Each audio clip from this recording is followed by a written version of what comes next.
Welcome to IANS and congratulations for Thank you. Accused that's about to release on Netflix. Thank you. I want to start off by asking Anubhuti, the captain of the ship.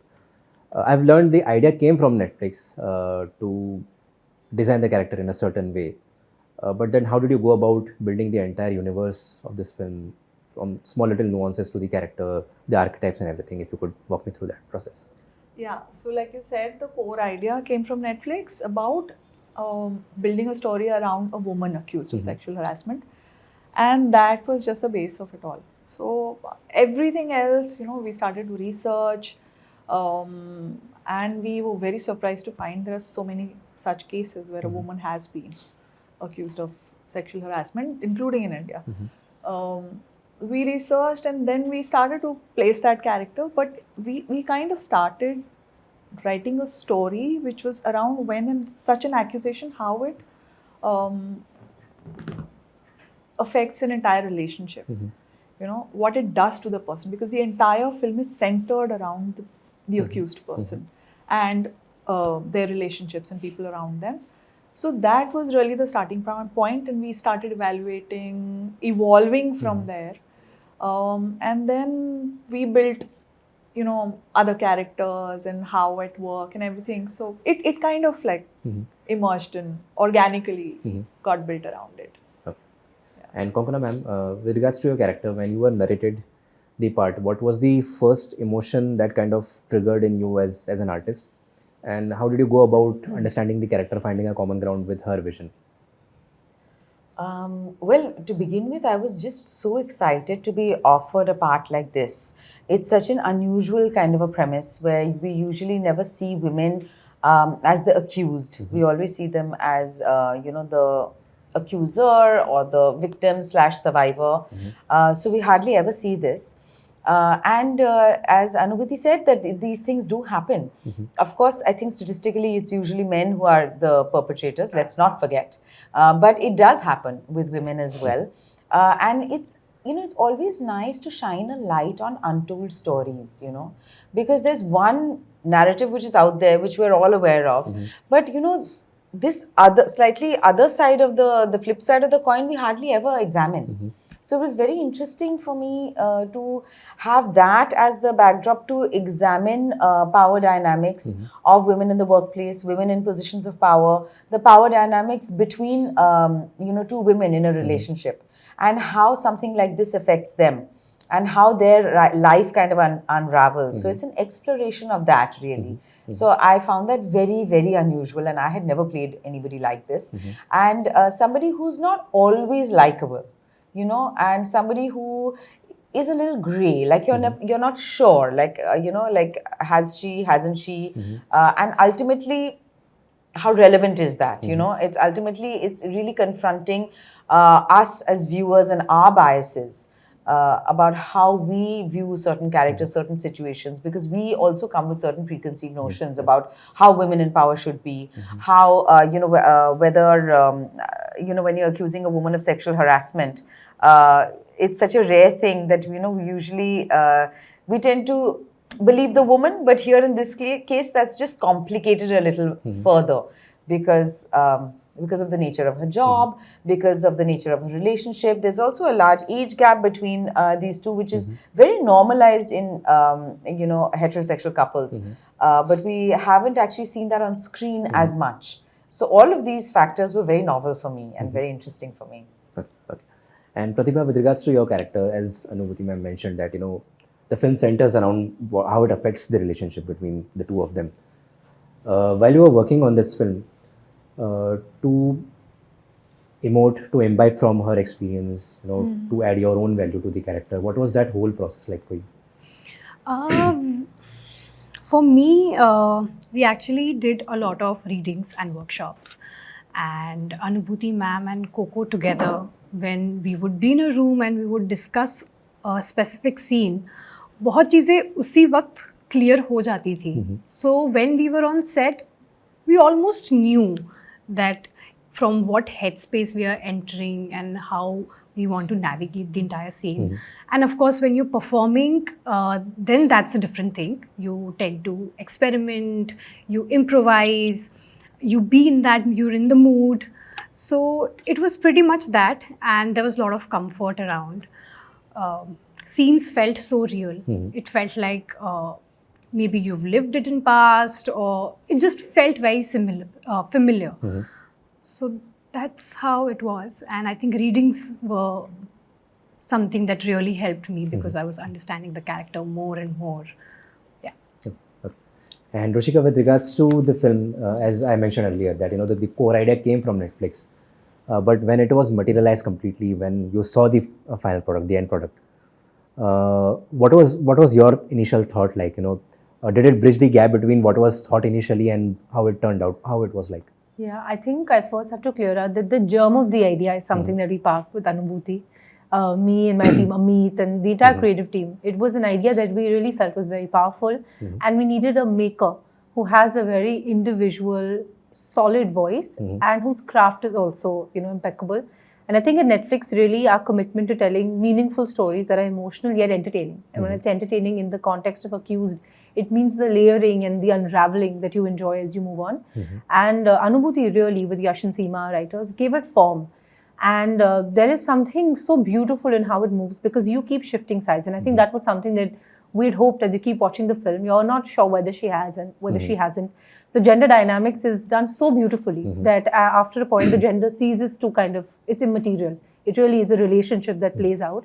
And I think the journey from getting the script to casting it, everything was so authentic. At no point did we turn around and say, this is the type of, it was Konkona.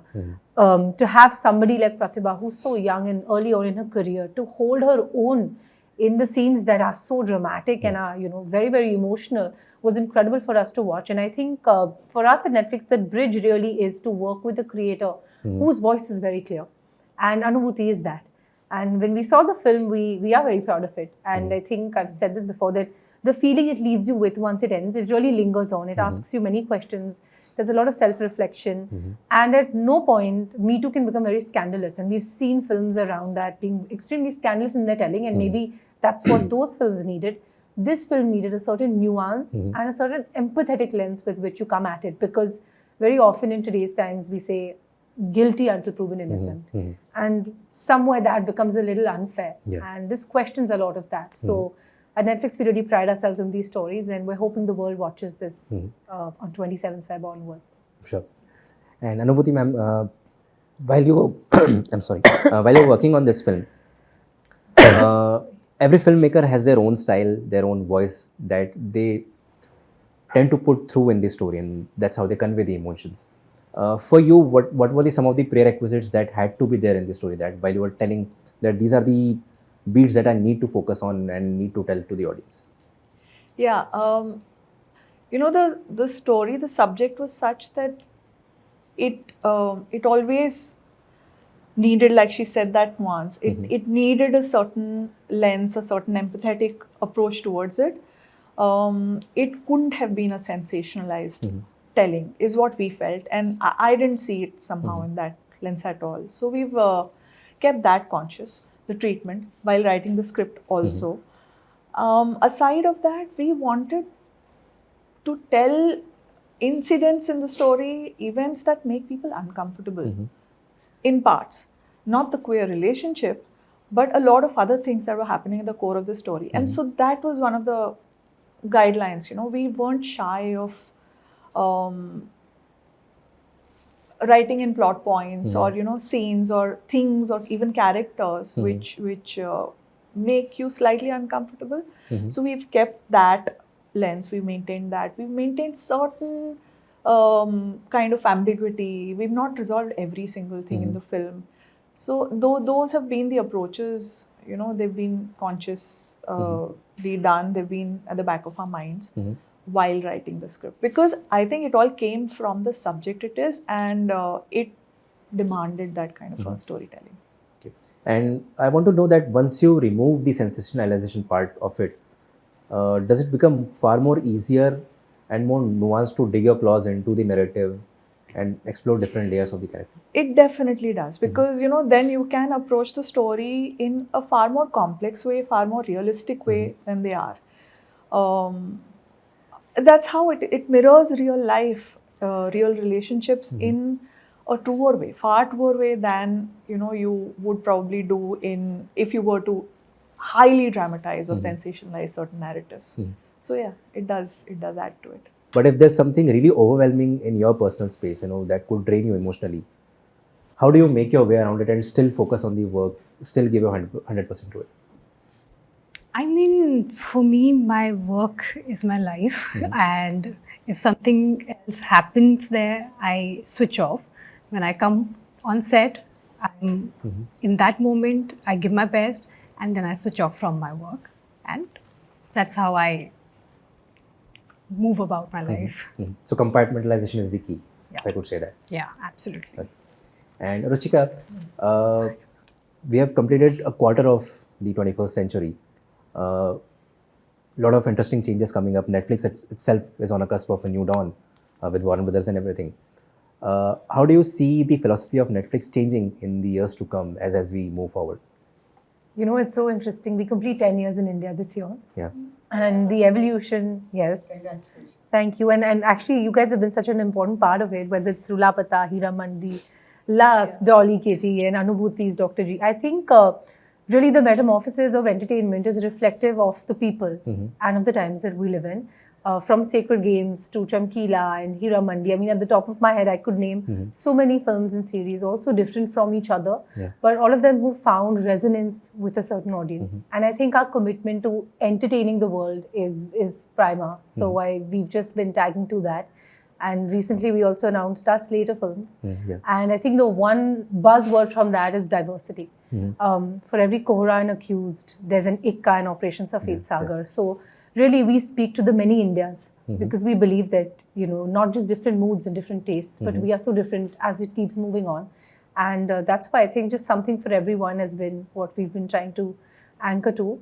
And outside of that, if I have to be honest, either we kind of try to latch onto a creator who has love and resonance with the audience, or to find new voices and meaningful voices who are hungry to tell stories.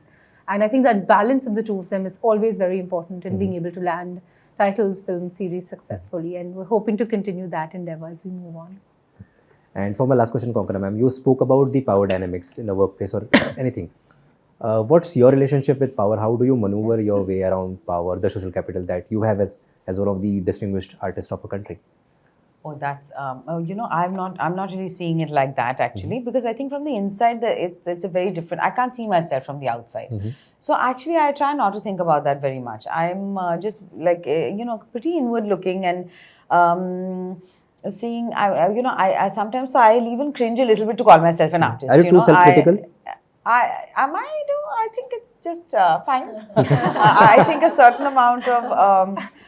A certain amount of, like, I'm not one of those people ki, yes, everything is amazing about me and I must not question anything about me or my family or anything else.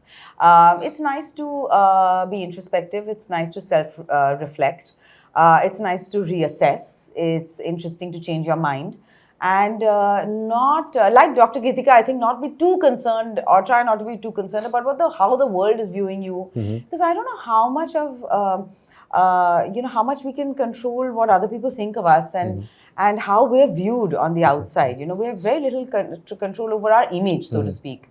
And it's interesting to break that anyway from time to time. So it's better not to focus on that too much. And, to just build your inner world, to build a rich inner world. Okay, perfect. So on that note, thank you so much and I wish you all the best for the film. Thank you. Thank you so much.